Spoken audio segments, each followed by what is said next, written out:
Welcome to star 9 news. పుట్టినరోజు సందర్భంగా ప్రార్థనలతో పాల్గొన్న ఓ హెడ్ కానిస్టేబుల్ ప్రమాదవశాత్తు భవనంపై నుండి కింద పడి మృతి చెందిన సంఘటన కూకట్పల్లి పోలీస్ స్టేషన్ పరిధిలో చోటు చేసుకుంది. పోలీసులు తెలిపిన వివరాల ప్రకారం రాచకొండ కమిషనరేట్ కంట్రోల్ రూమ్లో విధులు నిర్వహిస్తున్న ఇన్స్పెక్టర్ శేఖర్ కూకట్పల్లి హెచ్ఎంటీలో నివాసం ఉంటున్నాడు. ఆదివారం శేఖర్ పుట్టినరోజు ఉండటంతో ప్రార్థనలు నిర్వహించారు. ప్రార్థనలకు 1st బెటాలియన్కు చెందిన హెడ్ కానిస్టేబుల్ డేవిడ్ సైతం హాజరయ్యారు.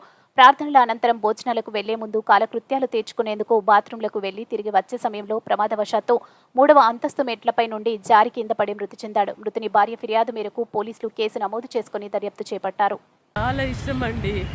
ఆయన ఎక్కడైనా వెళ్తాడు. ప్రార్థన అంటే ఆయనకు ఊపిరి, ప్రాణం. నా ప్రాణం పోయినా పర్లేదు అనేసి అంటాడు. కానీ ప్రార్థన బర్త్డే పార్టీ కాదు ఆయన వెళ్ళింది, ప్రేయర్కే వెళ్ళాడు. అక్కడ ఏం జరిగిందో నాకు తెలియదు. మీకు ఎవరు చెప్పారమ్మా? ఫోన్ చేసి ఎవరైనా చెప్పారా? ఎట్లా తెలిసింది? సార్ నాకు చెప్పింది బర్త్డే పార్టీ అని అండి. బర్త్డే పార్టీకే వెళ్ళాడు. బర్త్డే పార్టీకి వెళ్ళేసి వస్తా అనేసి అన్నాడు. అప్పుడు కూడా సార్ చెప్పినారంట, ఏమీ తేవద్దు, పర్లేదు, లేట్ అవుతుంది అనేసి అన్నారంట సారు. ఆయన కూడా వెళ్ళిందంట. వెళ్ళి ఫోన్ చేశారండి. ఆయనతో ఉండే వాళ్ళు నాకు తెలిసిన వాళ్ళు, సతీష్ అనే అబ్బాయి కాల్ చేశాడు, సీను నాయక్ అనే అబ్బాయి, ఆయన ఆ బ్రదర్ కాల్ చేశాడు. ఇట్లా హెడ్ కానిస్టేబుల్ హాస్పిటల్కు తీసుకొని వచ్చారు, ప్రైమ్ హాస్పిటల్కు చనిపోయి ఉన్నాడు అని చెప్పేసి ఎమ్మెల్సీ మీద ఫోన్ కాల్ వస్తే ఇమ్మీడియట్గా కేపీహెచ్బి ఇన్స్పెక్టర్ వెంకటేశ్వర్లు అక్కడికి స్పాట్ మీదకి పోయిండు. శేఖర్ అనే ఇన్స్పెక్టరు రాచకొండ కమిషనరేట్లో కంట్రోల్ రూమ్లో పనిచేస్తున్నారు. వారి పుట్టినరోజు సందర్భంలో వీళ్ళందరికీ పిలిచి ప్రార్థనలు చేసి ఇంట్లోనే డిన్నర్ ఏర్పాటు చేసిండు.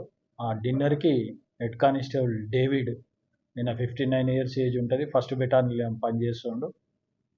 అతనికి సన్నిహితం ఉంది, అప్పుడప్పుడు వచ్చి కలుస్తుంటారు. వీళ్ళు ప్రేయర్స్కు వాటికి వీటికి కలుస్తుంటారు. అయితే ప్రేయర్స్ అయినాక భోజనం చేయడానికి కిందికి పోతున్నారు. అయితే ఈయన బాత్రూమ్ కోసము, అది చిన్న 70 నుంచి 80 గజాలలో ఇల్లు కట్టిరు.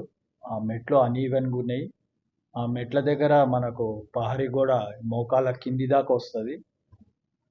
అయితే ఆ మెట్లు దిగే కార్యక్రమంలో స్లిప్ అయ్యి 3rd ఫ్లోర్ నుంచి చెట్టు మీద పడి మళ్ళా దాని కింద పడ్డాడు. ఆ చెట్టు మీద పడ్డప్పుడు ఈ కొమ్మలు కోసుకొని పోయి గాయమైనవి.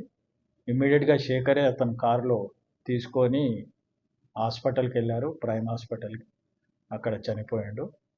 వాళ్ళ మిస్సెస్ను వాళ్ళ కొడుకులు వచ్చారు, కంప్లైంట్ ఇస్తారు. ఇన్వెస్టిగేషన్లో దాని ప్రకారం కేసు నమోదు చేసుకొని, సస్పిషియస్గా కేసు నమోదు చేసుకొని